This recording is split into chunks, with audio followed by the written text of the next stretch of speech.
I'm comparing the ingredients of 7 common foods in the US to France. Pringles in the US. Pringles in America have around 20 ingredients with additives like maltodextrin, while the French version uses way less artificial additives. 8 ingredients. Oreos in America contain 14 ingredients like high fructose corn syrup. That's just replaced by sugar in France. So the first thing that a lot of moms will think about before reaching for cereal is this good for my kid? And in Oreo O's, the marketing here is made with real Oreo O's, made with real cookie wafers. The US version of Frosted Flakes has around 10 ingredients with added things, while the France version keeps it simpler without extra fortification. It's crazy to see the difference. Coke in the US. Coca-Cola is sweetened with high fructose corn syrup in the US and real sugar in France, which means even the taste is different. Heinz ketchup in the US uses high fructose corn syrup. The French version swaps it for cane sugar with fewer preservatives. And US fries at McDonald's have about 19 ingredients, including flavor enhancers. Crispy French fries, as only McDonald's makes them. But why is this happening? Processed foods make up more than half of an adult's diet. 42% of Americans will be obese by 2030. Try being my size. Packaged goods that are labeled natural are actually contain genetically modified ingredients. More than 10,000 FDA-approved chemicals added to food and food packaging. Look, our food safety system is failing to protect the health of our children. A new report published today finds that a weed-killing chemical that's been linked to cancer in a number of breakfast foods we eat every day and give to our children every day. You look at a Heinz ketchup bottle in Europe versus the US, and like the ingredients are 5 or 6. It's vinegar, brown sugar. You look at that same exact ketchup bottle in the US and it's mind-blowing, the extra ingredients that they put in there. The United States is by far the world's biggest economy with consumer-based habits. So you can't understand the American economy without understanding the consumer. Why do we have to resort to high fructose? Because it's cheap and it's readily available, but it's extremely processed. And this isn't even just about ingredients in our food. The UK literally bans fast food ads. Junk food ads in the UK will be banned on television and online before 9 p.m.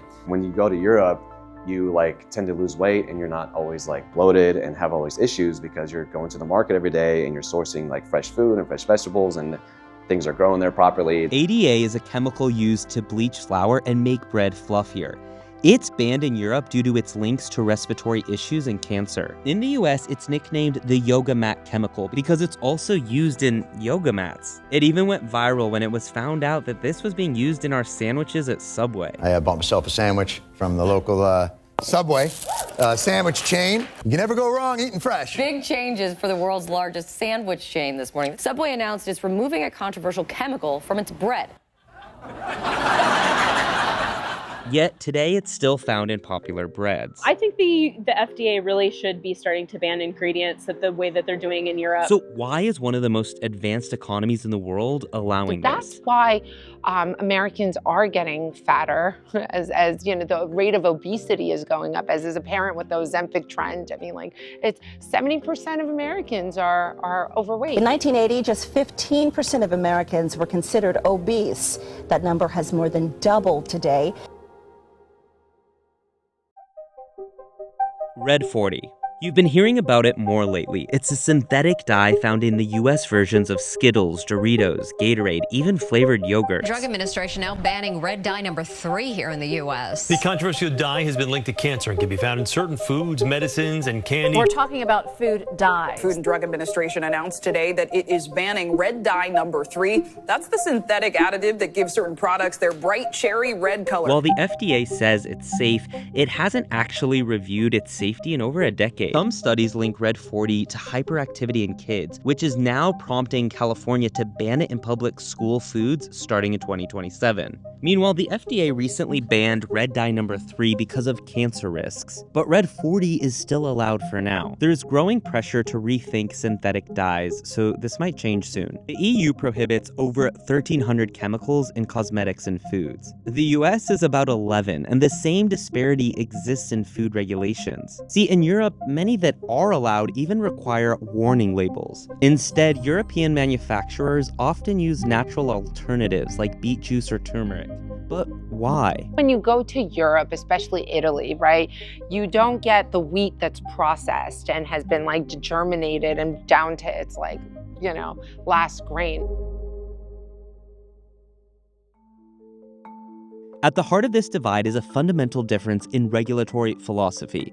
See, Europe follows the precautionary principle. If there's any evidence that an ingredient might be harmful, it's banned or restricted until proven safe. The US, on the other hand, adopts a risk-based approach. Chemicals are allowed unless there's definitive proof that they're dangerous. Take RBGH. It's used to increase milk production in cows. See, that's banned in Europe due to potential risks to animal welfare and human health, including links to cancer. But in the US, the FDA greenlit its use back in the 1990s, deeming the risks acceptable. This difference in approach shapes everything from what's on the shelves to what ends up on your plate. Europe often errs on the side of caution, while the US lets industry innovation take the lead. I think what's tragic too is that a lot of immigrants think that they are safeguarded by the government and federal regulations, and they're not. And they just eat whatever packaged food off the shelf, not knowing that that's literally poison, and end up kind of feeding this, poison to their families, and with good intentions, thinking it's safe food. It's labeled as food. It's not food. If you think food regulations are about science alone, well, think again. In the US, lobbying is a multi-billion-dollar industry, and the food and agriculture sector plays a massive role. Their goal? To influence legislation in their favor, whether that's keeping additives legal, opposing stricter labeling requirements, or pushing back against bans on chemicals. Take aspartame, a controversial artificial sweetener. While Europe allows its use under strict limits, many health advocates there remain skeptical. In the US, aspartame is widely used in diet sodas and low-calorie snacks, thanks in part to decades of lobbying by food giants who funded studies showing its safety. Independent research, though, paints a more nuanced picture, linking it to migraines and potentially even cancer. One benefit of allowing extra chemicals and additives into food is that, well, food becomes cheap. In fact, Americans spend the lowest percentage of their income on food compared to any other country. With inflation and everything happening, it's harder and harder to eat healthy because it just costs so much. I mean, just to eat in general, it's very pricey. So studies consistently show that lower income people in the United States experience poorer health outcomes compared to their high income counterparts. A study found that cumulative poverty over a decade is the fourth leading risk factor for mortality in the US. And it's associated with nearly 300,000 deaths every year. All this to say, it's expensive to not eat highly processed foods in the US. When you're in LA and you work 3 jobs, you don't have health insurance. You my health insurance is taking care of myself.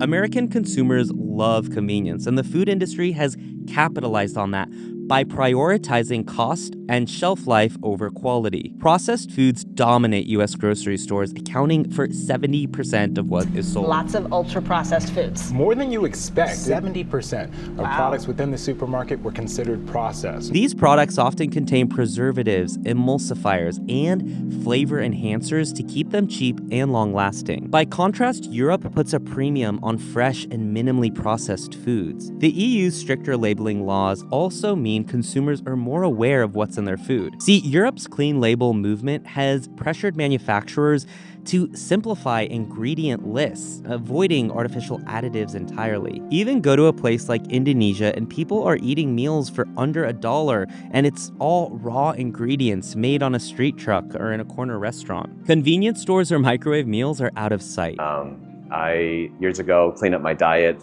stopped eating mostly anything that comes in a package. Really, I try not to touch. I try to make everything fresh. And I walk daily. I exercise almost every day. And I lost like 70 pounds and kept it off for the last 3 years. The health impact of this contrast in ingredients is huge. The US has some of the highest rates of obesity, diabetes, and heart disease in the world. More than 42% of American adults are obese compared to just around 20% in Europe. And while diet is not the sole factor here, the prevalence of highly processed foods is playing a huge role. Studies are linking many banned in Europe additives to chronic illnesses. In the US, BVO is used to stabilize citrus flavors in sodas, and it contains bromine, which can build up in the body and lead to memory loss, skin problems, and even nerve issues. In Europe, natural alternatives are used instead. Another key difference is America's reliance on genetically modified organisms. Apparently, the FDA will allow companies to put the word natural on a product label as long as it says JKLOL on the back of the product. While the EU heavily regulates GMOs and requires clear labeling, the US embraces them. Over 90% of corn, soy, and cotton grown in the US are genetically modified, and these crops make their way into countless processed foods. So why the disparity? Big agriculture. Companies like Monsanto have lobbied massively to keep GMO regulations lax in the US. The result? Lower costs for farmers and higher yields. But at what health cost? Critics say that the long-term effects of GMOs and their associated pesticides are still not fully understood. Even if you're buying organic grains in the US, people who move over here from Europe and remain thin eat, organic grains here and end up fat. The genetic modification that has, those things are cross-pollinating. The way that we've kind of impacted nature here has had a monstrous effect on everything.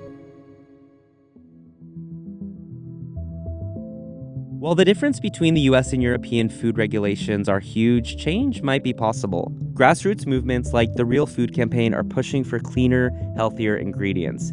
And major companies are starting to take note too. Kraft reformulated its iconic mac and cheese in 2015 to remove artificial dyes, not because the FDA required it, but because consumers demanded it. Yet, real reform would require systematic change in the federal government. Reducing the influence of lobbyists, adopting more strict safety standards, and prioritizing public health over profits are tall orders in a country where the food industry has such immense power. But with growing awareness and advocacy, the tide could potentially turn. And just like you can't rely on the government to help you with the cost of food and organic produce and controlling the ingredients that are in our food, I feel the same about healthcare. You can't rely on the government to solve that. There just needs to be massive legislation pushed to ban certain chemicals that we're putting. We need to have a complete reversal of how we have learned to cultivate and source our food. At the end of the day, the gap between the US and European food regulations come down to priorities. Europe prioritizes health and caution, while the US prioritizes innovation and cost. But as more consumers question what's on their plates, the question remains, can America's food industry find a healthier balance?